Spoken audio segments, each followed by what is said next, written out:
Hi everyone, welcome to study IAS. और आज की हमारी क्लास का टॉपिक है role of parliamentary committees in Indian democracy.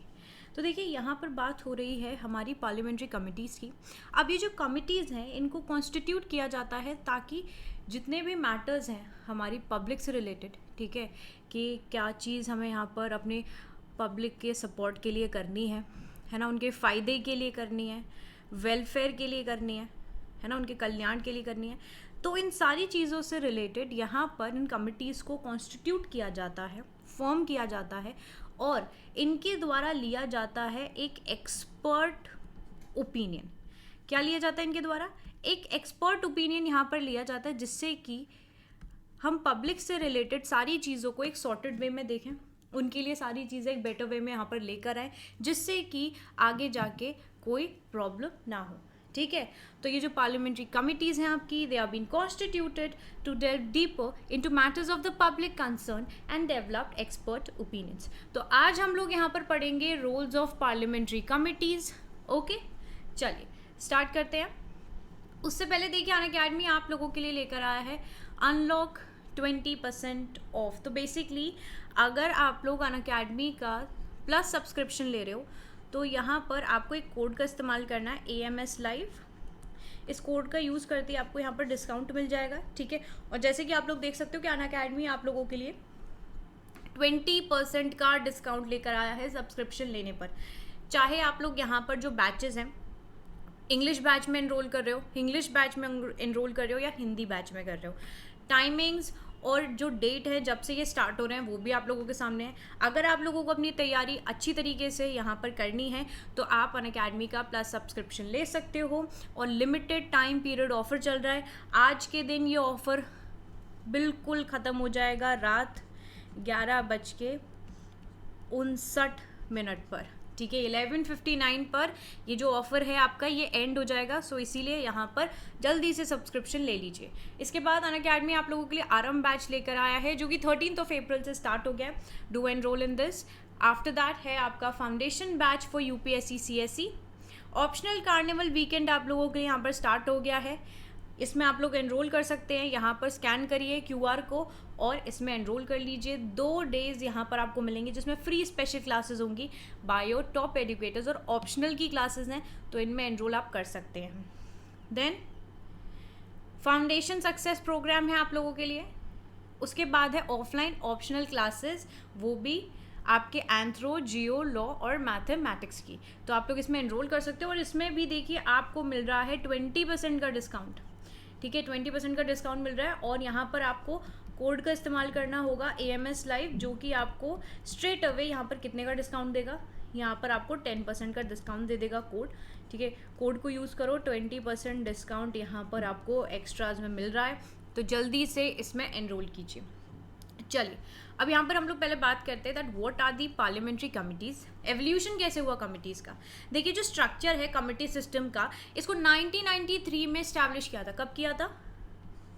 1993 में इसको इस्टेब्लिश किया था। और यहाँ पर जो इंडिविजुअल कमिटीज़ होती थी इनको फॉर्म किया गया था सिंस इंडिपेंडेंस, जब हमारी यहाँ पर आज़ादी हुई थी, हम लोग आज़ाद हुए थे, ठीक है। 1947 में हमें ब्रिटिश राज से, ब्रिटिश रूल से यहाँ पर हमें मिली आज़ादी और यहाँ पर फॉर्म हुई हमारी खुद की सरकार। जब यहाँ पर हमारी खुद की सरकार फॉर्म हुई, अपना पार्लियामेंट सिस्टम बना, सारी चीज़ें हमारी थी यहाँ पर, ठीक है।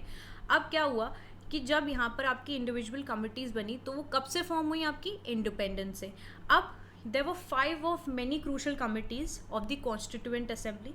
और यहाँ पर जो एडहॉक कमिटी है ये यहाँ पर आपके सिटीजनशिप क्लॉज पे है, that is been form to discuss the nature and the scope of Indian citizenship.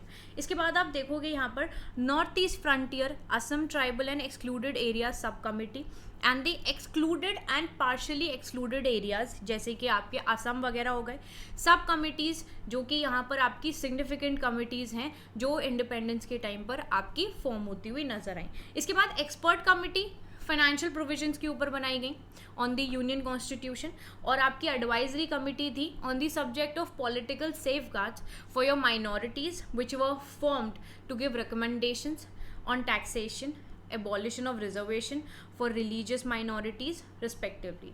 ठीक है, तो यहाँ पर देर आर सर्टेन कमिटीज़ जो कि लोगों के कंसर्न में, पब्लिक के कंसर्न में, उनके वेलफेयर में, और यहाँ पर हर किसी को पूर्ण तरीके से जो हमारी डेमोक्रेसी है उसमें उनको हर एक तरीके का यहाँ पर अधिकार प्राप्त हो, उसके लिए यहाँ पर उन सारी चीज़ों को लुक आफ्टर करने के लिए, उस पर एक एक्सपर्ट ओपिनियन देने के लिए ये कमिटीज़ को फॉर्म किया गया। ओके, तो यहाँ पर आप लोग कमिटीज़ देख सकते हो। ऑलराइट, ये सारी कमिटीज़ जो हैं वो आप लोगों के लिए इंपॉर्टेंट हैं। आगे मैं आपको बताऊंगी कि कितनी टाइप की यहाँ पर कमिटीज़ हमें देखने को मिली हैं। चलिए, अब इसके बारे में अगर देखें तो पार्लियामेंट्री कमेटी का मतलब क्या होता है। सबसे पहली चीज़, इसको अपॉइंट किया जाता है या इलेक्ट किया जाता है बाय द हाउस और नॉमिनेटेड बाय द स्पीकर और चेयरमैन। ठीक है, इनका जो अपॉइंटमेंट है, इनको किस प्रकार से अपॉइंट किया जाता है, इनको इलेक्ट भी किया जाता है, मतलब by election also they are been formed. ठीक है, अब इलेक्शन किसके थ्रू किया जाता है, हाउस के थ्रू, और दे आर बी नॉमिनेटेड, इनको नॉमिनेट किया जाता है बाय द स्पीकर और बाय द चेयरमैन। ठीक है, मान लीजिए कि आपके किसी ना किसी पर्टिकुलर डिपार्टमेंट के जो भी चेयरमैन हैं उनके द्वारा यहाँ पर इसको अपॉइंट किया जाता है या नॉमिनेट किया जाता है।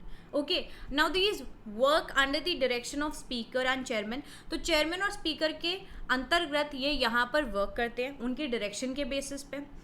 द प्रेजेंट्स इट्स रिपोर्ट, अपनी जो रिपोर्ट है वो यहाँ पर हाउस, या तो हाउस को प्रेजेंट करते हैं या स्पीकर को या आपके चेयरमैन को।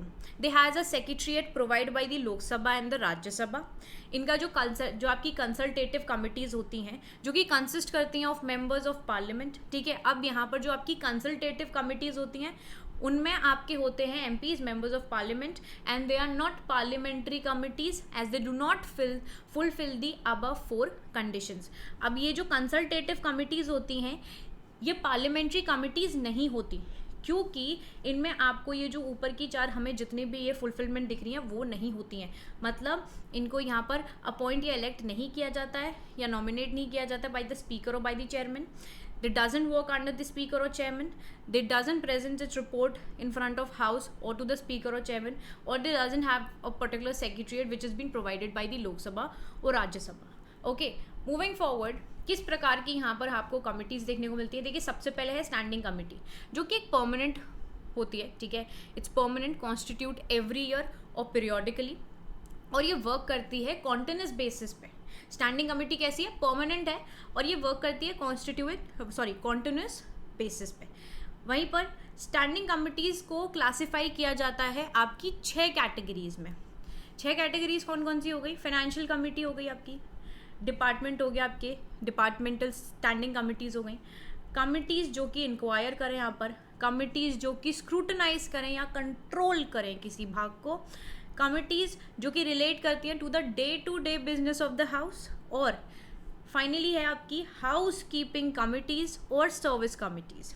अब इसके बाद आपकी एडहॉक कमिटीज़ जो होती हैं वो टेम्पररी होती हैं, मतलब they cease to exist on completion of the task. जैसे मान लीजिए कि आपको एक पर्टिकुलर कोई टास्क है वो असाइन किया गया है, ठीक है, और वो टेम्परेरी बेसिस पे, मतलब you are been assigned for this particular task only until and unless ये टास्क जैसे ही यहाँ पर ख़त्म हो जाएगा, ठीक है, और आपका भी काम यहाँ पर ख़त्म हो जाएगा। तो मतलब it's a joint parliamentary committee.